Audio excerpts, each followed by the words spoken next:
అనుపమ పరమేశ్వరన్ మలయాళంలో ఇప్పుడిప్పుడే ఎదుగుతోంది. మంచి అందగత్తె. ఈ కుట్టి నటించిన ప్రేమం అనే సినిమా సూపర్ డూపర్ హిట్ అయింది. రొమాంటిక్ సన్నివేశాల్లో ఈమె ఎరగదీసిందట. సహజంగానే పక్క భాషల్లో హిట్ అయిన సినిమా కథలను రీమేక్ చేసే మన తెలుగు స్టార్స్ కు ఈ సినిమాపై కన్నుపడింది. నాగ చైతన్య హీరోగా ప్రేమం రీమేక్ కానుంది. అయితే ఇందులో హీరోయిన్ గా మలయాళంలో నటించిన అమ్మడు అనుపమ పరమేశ్వరన్నే తీసుకున్నారు. ఈ కొత్త కుట్టి టాలెంట్ చూసి మన ప్రొడ్యూసర్స్ హీరోలు వెంట పడుతున్నారట. నాగ చైతన్య సినిమాకు ఓకే అయిందో లేదో వెంటనే త్రివిక్రమ్ డైరెక్షన్ లో తెరకెక్కుతున్న ఆ మూవీలో ఓ స్పెషల్ రోల్ ఆఫర్ కొట్టేసింది. అంతేకాదండి, దిల్ రాజు, రవితేజ మూవీలోనూ హీరోయిన్ ఛాన్స్ కొట్టేసింది. తెలుగులో పోస్టర్ కూడా పడలేదు.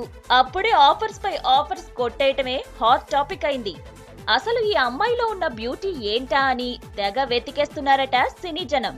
ఫ్రెష్ బ్యూటీ ఎంతమందికి ఎర్త్ పెడుతుందా అనేదే ఇప్పుడు హాట్ టాపిక్ అయింది ఇండస్ట్రీలో.